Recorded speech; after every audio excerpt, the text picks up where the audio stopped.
Boa tarde a todos. Vocês que estão chegando agora, vamos iniciar a nossa live e já vamos chamar os nossos dois convidados, né? Dr. Rafael, deixa eu chamar o Dr. Rafael aqui, e também nosso paciente. Como venci isso, seu Ricardo. Opa, tá aí já o Dr. Rafael, que beleza. Doutor Rafael, é um prazer grande tê-lo conosco. Muito obrigado por estar conosco.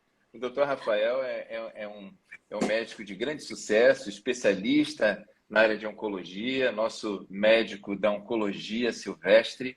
E nós temos hoje também o senhor Ricardo. O senhor Ricardo é paciente do doutor Rafael Rubac. E uma honra ter tanto o doutor Rafael quanto o senhor Ricardo. E eu conversava um pouquinho com o doutor Rafael e com o seu Ricardo aqui antes. Tive o prazer de ouvir histórias aqui incríveis do seu Ricardo. E eu quero, sem mais demora, já passar para eles. Mas antes eu quero agradecer a parceria nessa live, que hoje nós estamos fazendo uma parceria com dois convênios, que são também parceiros nossos, dos 77 que nós temos aqui no Hospital Silvestre. E é a CAURG, que é o Autogestão da Universidade Federal do Rio de Janeiro, e também o Postal Saúde, que é o Autogestão dos Correios. Muito obrigado pela parceria, na pessoa do Rodrigo, da CAURG, e também do Murilo, né, gestor regional do Postal Saúde. Por favor, vou passar a palavra então ao doutor Rafael. Fiquem à vontade. Boa tarde a todos. Jairo, muito obrigado aí pela apresentação. Queria agradecer também ao meu querido paciente Ricardo, né, para bater esse papo muito importante com a gente aqui hoje, compartilhar experiências, né? Dispensa, assim, o Jairo já nos apresentou, né? Meu nome é Rafael Rubac, eu sou oncologista clínico aqui do Hospital Adventista Silvestre do Rio de Janeiro. E convido a todos aqui para estar com a gente nessa live da hora do almoço, que vai ser, sem dúvida, muito importante. E passo a palavra agora ao Ricardo. Olá, amigas e amigos. É uma satisfação imensa estar aqui no Hospital Silvestre e contribuir no pouco que eu posso passar de experiência que eu tenho ao longo desse 1 ano e meio de tratamento, cheio de sucesso, graças ao doutor Rafael. Ricardo. Não, graças a mim não, né? Você é um paciente muito dedicado, né? Que segue, né, as orientações e o sucesso acaba vindo muito em consequência disso. Aproveitar, Ricardo, que você tocou nesse gancho de 1 ano e meio de diagnóstico, eu já começo essa live te perguntando. Quando você teve o diagnóstico de câncer, como que foi? Estou com câncer. E agora? Como é que você lidou com isso, Ricardo? Olha, doutor Rafael, e aos queridos ouvintes, você literalmente perde o chão, né? Você é despedaçado de uma forma cruel. E aí eu tive, eu tive várias coisas que me ajudaram muito, né? Principalmente eu gostaria que todos tivessem a mesma sorte que eu tive de ter o apoio de um hospital fantástico que nem o Silvestre e ter aquele apoio clínico de uma equipe médica gabaritada que soube analisar perfeitamente o meu caso clínico. E eu não posso deixar de falar que a minha esposa, ela foi fundamental neste momento, porque ela sempre foi uma pessoa de muita fé. Ela conseguiu reunir aqueles cacos todos que estavam despedaçados pelo chão e falou para mim o que eu não esqueço até hoje. Ricardo, se você tem 1% de chance, tenha 99% de fé. E foi aí que começou. O senhor também foi assim, muito bondoso, me emprestou um livro de mais de 1000 páginas, porque eu vou dizer para todo mundo que tem um diagnóstico desse, a gente primeiro tem que estudar o inimigo, porque você não vai conseguir derrotar um inimigo que você não conhece. E foi assim que eu fiz. Eu passei 3 meses juntando meus caquinhos, estudando, vendo o que eu podia fazer, o que eu fazia de errado. Vale a pena dizer que eu era 36 quilos a mais do que eu tenho hoje e eu era completamente sedentário. E foram essas mudanças, né, junto com a fé que eu aprendi a aumentar com a Sandra, que me fizeram trilhar esse 1 ano e meio. Quem me seguir depois, vale a pena dar uma olhada no meu antes e no meu depois, e olhar também o PET scan que eu fiz no início do tratamento, por sugestão do Dr. Rafael, e o que eu fiz há pouco tempo atrás, 3, 4 meses. A diferença é realmente muito grande. Mas eu vou falar, você teve o diagnóstico, você não tem que se desesperar. Ter um diagnóstico de câncer não é ter uma sentença de morte. A medicina avançou muito, os remédios avançaram muito, e as terapias hoje elas são muito menos invasivas, você vai sofrer muito menos do que sofria no passado. Mas, claro, não adianta. Eu sempre falo, doutor Rafael, eu sou aquele paciente que é o paciente par, né? É o paciente ativo e responsável. Eu não vou para casa, tomo meu remédio e sento no sofá. Eu vou para casa, tomo meu remédio e faço a minha parte. A minha parte qual é? Regrar a minha alimentação e me exercitar diariamente. Foi isso que eu fiz depois dos 3 meses de estudo. Eu acho que isso substancialmente ajudou o tratamento que o Dr. Rafael conduziu certeiramente. Eu tinha metástase óssea em inúmeros pontos. O Dr. Rafael ele foi assim, muito bondoso. Depois do meu primeiro PET scan, ele falou, não, eu cheguei a... Chegou para mim e falou, olha, vou tratar de você como se você fosse meu pai. E assim o fez até hoje. Eu tenho, assim, uma gratidão imensa, sabe? Eu me emociono muito quando eu cito essas coisas que eu passei e que eu consegui superar. Eu acho que disciplina, motivação e determinação. Se você fizer isso, você vai ter sucesso. Muito legal, Ricardo. Muito legal. Esse seu depoimento é incrível, né? Ele nos leva, todos nós, a uma reflexão. O câncer, ele é uma doença, né, multifatorial. Vou começar a discussão por aqui. Tem vários fatores. Muitos a gente conhece e muitos deles é desconhecido. A gente ainda não conseguiu bater o martelo. Olha, é causado por isso ou por aquilo. Existem, sim, fatores genéticos, tá? Herança genética, hereditariedade, porém existe também fatores de risco, né? Exposição a determinados fatores de risco.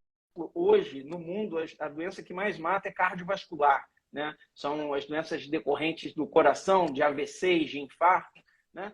E logo em seguida a gente tem a curva do câncer, né? Por que isso? Né? Por que a gente vê isso? Primeiro, a população está vivendo mais, né?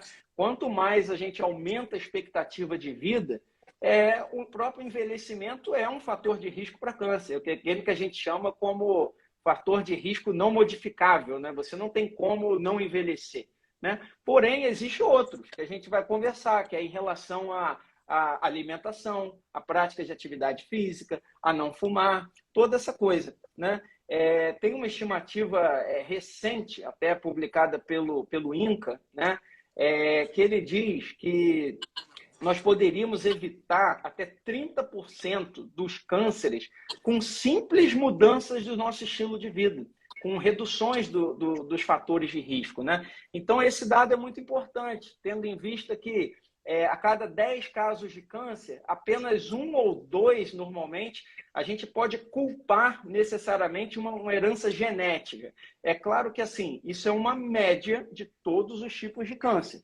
É claro que, se você tem, por exemplo, eu vou citar aqui uma história familiar muito forte, por exemplo, eu vou citar o câncer de mama, a mãe, a irmã, a tia, a avó. É claro que essa chance pode ser um pouco maior. Hoje a gente já dispõe de técnicas, de exames que podem demonstrar isso na prática, né? Mas a grande maioria, tá, ela não é relacionada à questão genética hereditária. Então, assim, isso já desmistifica um pouco aquela visão, minha família toda teve câncer, então eu também vou ter. Não, não, não, não. A gente não deve pensar por aí.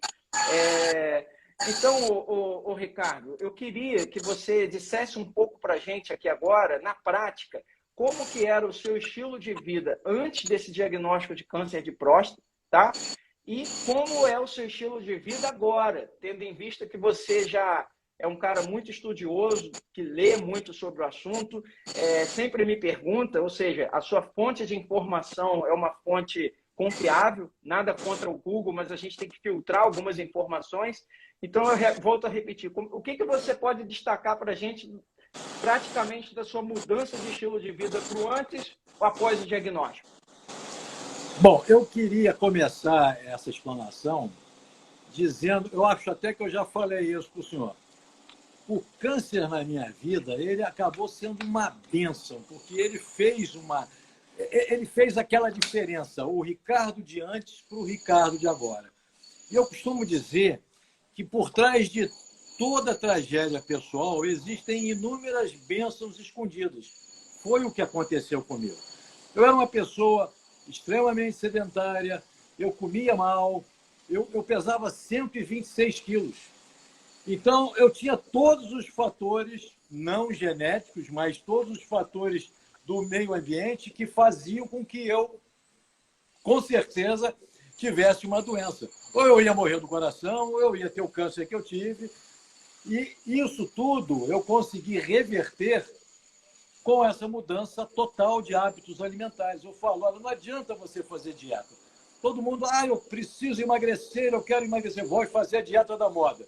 Aí daqui a pouquinho ele perdeu o peso, ele volta a comer tudo que ele comia anteriormente. Então eu sempre falo, não é dieta, é uma mudança de hábitos e ela é permanente. Você tem que jogar fora alguns alimentos que só vão te fazer mal. Eu costumo dizer, doutor Rafael até brinca, descasque mais e desembale menos. É a pura verdade, você tem que comer alimentos in natura, você tem que parar de comer alimento processado, todos os alimentos que tenham farinha de trigo, isso aí você joga fora, que isso é lixo, só vai te fazer mal, vai te inflamar todo por dentro. Então, a alimentação ela é fundamental em qualquer tratamento.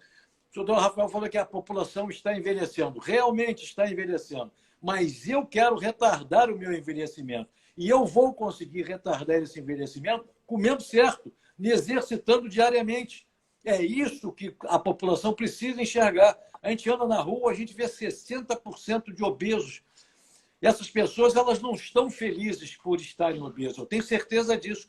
Eu não tenho. Eu sei as dores de quem é obeso, que eu já passei por tudo isso. Eu já fiquei entalado numa cadeira de avião, eu já quebrei cadeira de plástico sentando. Então, o que eu fiz para ficar do outro lado? Eu fiz uma alimentação saudável, eu tive ajuda de nutricionistas, claro, mas as pessoas, no fundo, a gente sabe que come errado. É massa, é farinha de trigo, é o açúcar, que é o vilão número 1. Então, tudo isso, se você diminui, o ideal é que você cesse totalmente. Eu cessei, eu fui muito radical, porque a plaquinha da morte, ela apareceu para mim. Então, ou eu mudava, ou eu morria. Eu costumo dizer, a obesidade só tem 2 caminhos. Ou você acaba com a obesidade, ou ela vai acabar com você. E foi isso que eu fiz. Eu tenho assim no meu Instagram, eu falo com as pessoas tudo que eu fiz. É simples, quer dizer, parece simples, né? É muito difícil, mas não é impossível. O impossível é aquilo que você não tenta. Se você tentar, você vai ver que é possível e você vai conseguir. Quando eu comecei a ter os primeiros resultados, quando eu comecei a perder peso na balança, quando as minhas taxas, que mês a mês o doutor Rafael me mandava uma batelada de exames, e mês a mês aqueles índices iam caindo, iam mostrando que eu estava no caminho certo. E isso me motivou mais ainda. Então, quando você sobe na balança e vê que você perdeu o peso que você queria, outra coisa, minha gente, não adianta querer ficar magro no dia seguinte. Eu passei décadas comendo errado. Então, eu não vou querer que uma semana eu fique magro. É um processo. Você vai perdendo paulatinamente. Não pode perder o foco, não pode desistir. Eu sempre digo que você só deve desistir quando você sentir orgulho de você. Vai fundo. Cada dia é um dia. Não pode desistir e é um passo de cada vez. A estrada é longa, mas tem o primeiro passo. Se você não começar o primeiro passo, você não vai chegar no teu objetivo. Agradeço muito os ensinamentos que o doutor Rafael me deu. Eu tentei ser um bom aluno. É verdade, é um bom aluno. E assim, Ricardo, você foi, eu costumo dizer isso, né? Muitos tratamentos oncológicos, né? Dependendo qual que é, enfim, eles são relacionados a efeitos colaterais, né? E ganho de peso, edema, retenção de líquido, né, é um deles. A gente vê isso até com uma certa frequência, muito relacionado ao tratamento, seja com quimioterapia, ou seja com alguns bloqueios hormonais, né? Eles são relacionados, sim, a aumento de risco cardiovascular, a piora da obesidade, né? E eu fico muito contente que você, a despeito disso, de todo o tratamento que você faz aqui com a gente, você conseguiu perder peso. Como você disse, né? Você perdeu 30 quilos, né?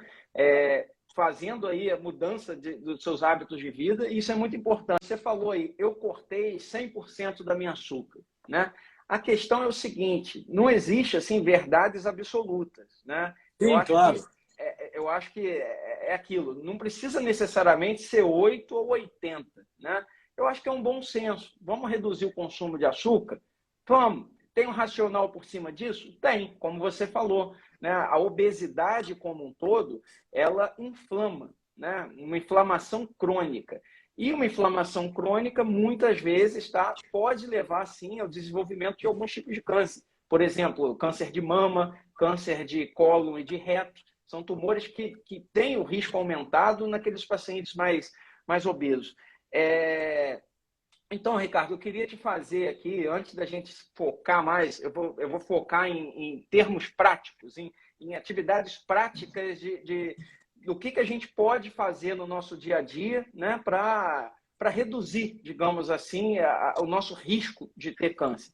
Zerar não vai, todos nós estamos expostos, né, a esse risco, mas sem dúvida nenhuma a gente pode sim fazer a nossa parte e reduzir. Eu começo, por exemplo, com o cigarro, por exemplo, né? A gente sabe, pessoal, que o cigarro ele tem mais de 4.000 substâncias na composição, né? Pelo menos 50 delas já são sabidamente cancerígenas, tá? Aqui a gente está falando de benzeno, a gente está falando de compostos para fazer refino de gasolina, de querosene, a gente está falando de inseticida para matar ratos, baratas, né? Então, assim, é muito importante o hábito de não fumar, tá?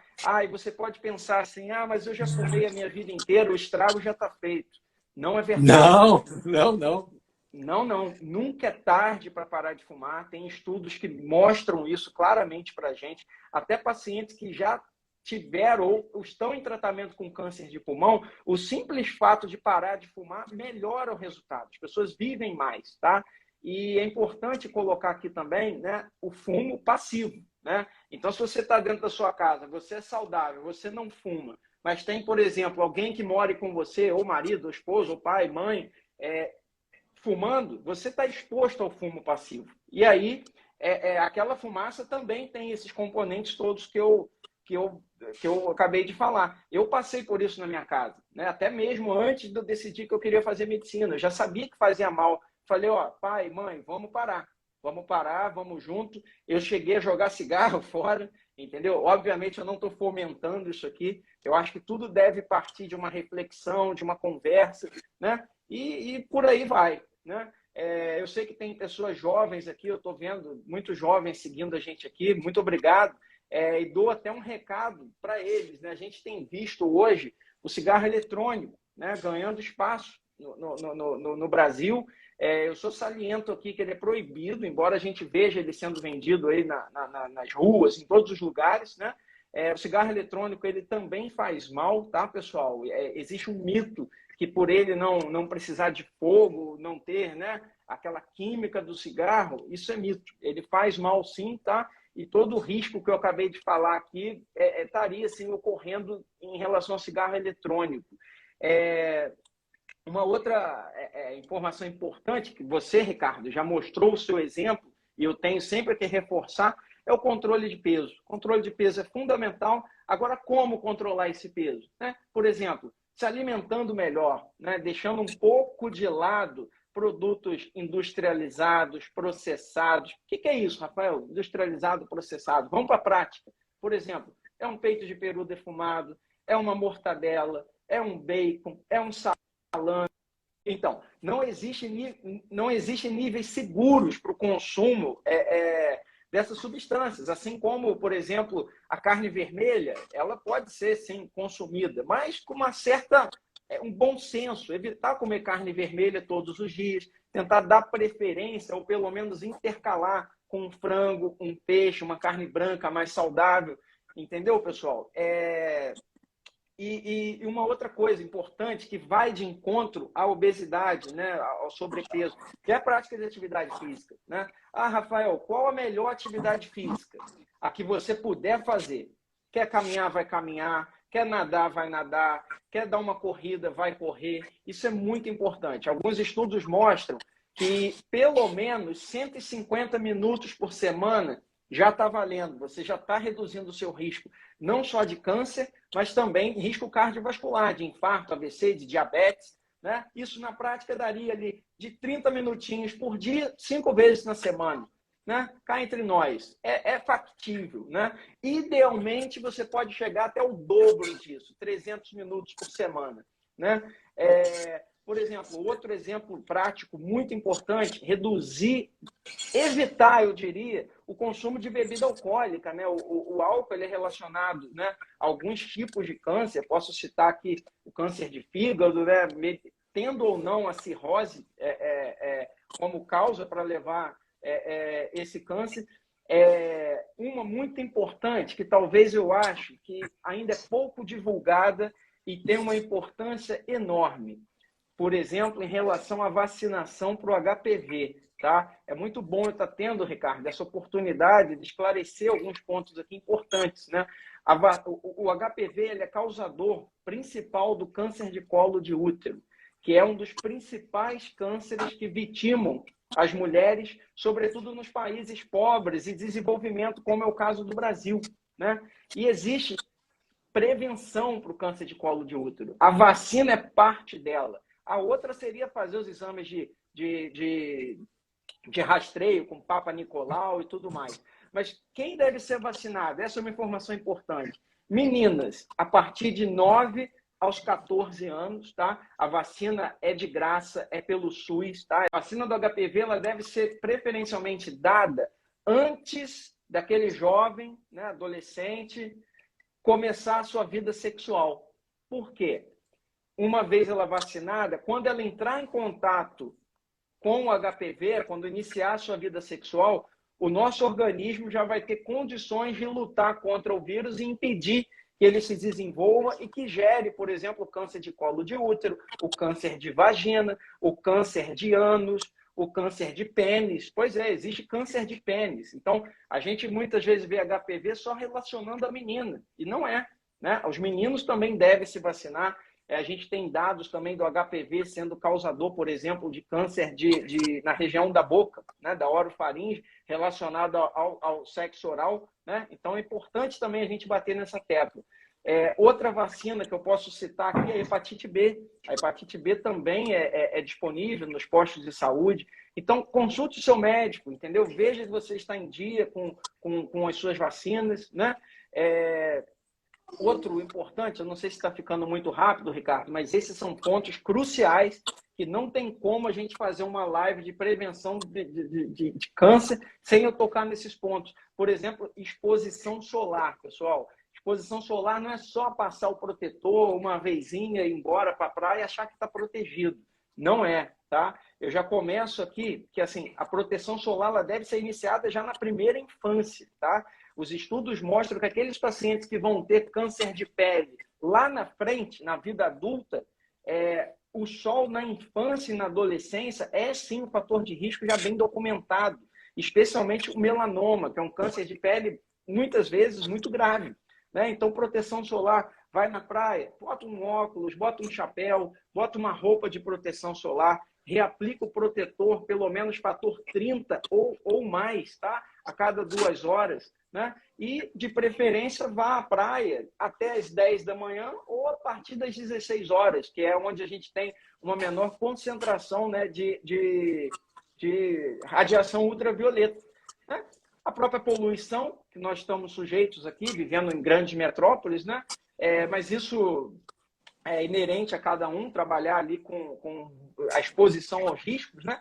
tem um risco ocupacional, que é aquele trabalhador, por exemplo, que trabalha, que mexe com tintas, produtos químicos, gasolinas, frentistas nos postos de gasolinas. Eles deveriam usar máscara, tá? Mas você olha, você abasteceu o carro hoje, ontem, o frentista usou máscara? Não. Então, assim, falta... E o nosso objetivo aqui, como médico, como paciente, como cidadãos, é levar a promoção da saúde, né? Isso é muito importante. E, por último, que eu gostaria de citar aqui, é ter seus exames em dia, consultar sempre o seu médico, fazer os seus check-ups, porque dependendo da sua idade, tá? Você pode ter indicação, por exemplo, de fazer exames de rastreamento. No caso das mulheres, a partir de 40 anos, a mamografia, por exemplo, mulheres que começaram a vida sexual devem começar a fazer o exame preventivo, Papa Nicolau, com ginecologista, né, de preferência anual. Homens, consultar o seu urologista a partir ali dos 45 anos de idade, de preferência, para ser conversado sobre um eventual rastreio do câncer de próstata. Esse aqui também pouca gente sabe. A colonoscopia é muito importante, pessoal. A partir dos 50 anos de idade, o Ministério da Saúde já recomenda uma colonoscopia de rastreio.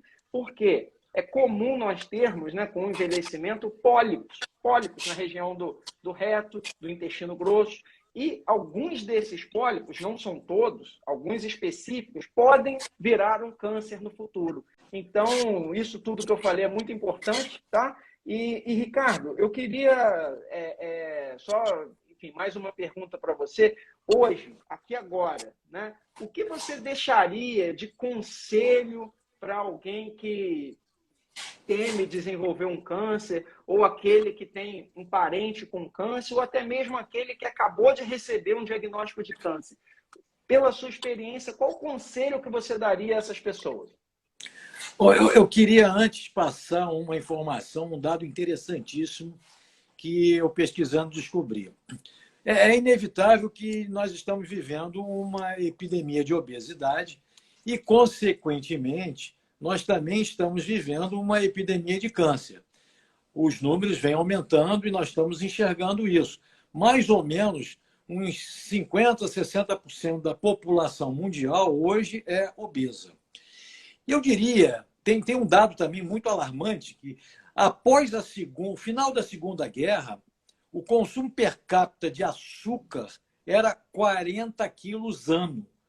Hoje, nós estamos em 90 quilos ano. Então, esse já é um fator que expõe as pessoas ao risco de sofrer um câncer. Eu vou bater na tecla da obesidade, porque eu sempre digo, a obesidade é a mãe de todas as doenças. Então, o que eu vou dizer é que vocês precisam de fazer um esforço enorme para perder peso. Com isso, as suas taxas vão melhorar, a sua predisposição para doenças vai diminuir. É o que o doutor Rafael falou, quando a gente está obeso, o nosso organismo está totalmente inflamado. As nossas defesas naturais elas estão perdendo tempo com a inflamação que a gente mesmo produziu. Então, a gente fica muito mais suscetível a um caso externo entrar e você desenvolver um câncer. Então, eu acho que fundamental é que você pense seriamente em deixar de ser obeso. Fazer exercício é a consequência. Eu falo, olha, não adianta você comer mal e fazer exercício. Eu faço 30 minutos numa esteira, perdi algumas calorias, eu vou lá e como uma barra de chocolate. Todo o meu esforço foi por água abaixo. Então, as coisas têm que ser casadas. Você que tem um diagnóstico de câncer, ou você que teme ter um diagnóstico de câncer, faça que nem eu fiz, gente. Você precisa ultrapassar aquela ponte que separa as palavras das atitudes. Eu vou ficar magro, eu vou parar de comer. Você tem que parar de falar e você tem que fazer. É difícil? É difícil, mas não é impossível, gente. Eu sou exemplo disso. Se eu perdi 30 e poucos quilos, como o doutor Rafael falou, é perfeitamente possível. E olha que eu tenho o agravante dos remédios que eu tomo para controlar o meu câncer, fazer o oposto. Eles fazem com que eu engorde. O doutor Rafael sempre pegava a balança e falou, você está conseguindo emagrecer toda vez que vem aqui. Isso é um esforço enorme que eu fiz, não tenho dúvida. O doutor Rafael tem uma imagem que me mostrava que 5% são fatores genéticos. 95% são o teu estilo de vida. E o teu estilo de vida está na tua mão. Você que tem que fazer. Para que você vai deixar as coisas acontecerem de forma mal? Vamos fazer. Perfeito, doutor Rafael? Perfeito. É exatamente isso. E eu posso acrescentar mais um, que não menos importante, que é a nossa saúde mental, né? Perfeito. Viver, né, bem, né, tá rodeado aí de amigos, né? O bem-estar mental é muito importante, né? E você, Ricardo, eu sei que você tem uma esposa, uma família que super te apoia. Isso também é muito importante, né? A vitória é de todos. Nesse ponto eu realmente eu descobri uma palavrinha chamada EPA. Eu diria que toda a saúde ela está fincada nesses 3 pilares: exercícios físicos, pensamentos positivos e alimentação saudável. Eu tive a sorte de ter a Sandra comigo desde o início do meu tratamento. Eu sempre digo que a Sandra foi aquele anjo que Deus deixou cair do céu há 46 anos atrás. Ela é minha companheira de todas as horas e foi fundamental nessa minha recuperação. Mas vamos estruturar a nossa saúde. Eu falo também o seguinte: quando existe saúde, não existe doença. Você tem que encher o teu corpo de saúde para que a doença não entre. Elas são incompatíveis, elas não vão conseguir ocupar o mesmo espaço. Mas é isso que eu gostaria de passar para vocês. É isso. Então a gente chegou ao fim aqui, espero que tenham gostado, né? Enfim, foram algumas dicas rápidas e práticas para a gente tentar melhorar cada dia. Agradeço mais uma vez, Ricardo, a sua presença aqui comigo, ao Hospital Silvestre, e passo a palavra aí ao Jairo. Muito obrigado a todos. Obrigado a todos. Eu queria agradecer muito ao doutor Rafael e também ao seu Ricardo. Foi muito especial poder participar com vocês e podermos ouvir tanto o testemunho do seu Ricardo, né, quanto as orientações preciosas do doutor Rafael. Muito obrigado, mais uma vez, a vocês dois. E em nome da Rede Adventista Silvestre Saúde, agradecemos também pela parceria do Postal Saúde e da CAURG e por cada um de vocês poderem estar aqui conosco. Foram momentos especiais. A gente vai encerrando aqui a nossa live e continue acompanhando o Instagram da Rede Silvestre. E aqui estaremos divulgando sempre novas lives que acontecerão nos próximos dias. Muito obrigado pela presença de todos. Um abraço a todos. Um abraço, doutor Rafael. Um abraço, seu Ricardo. Muito obrigado a todos. Gratidão. Um abraço, pessoal.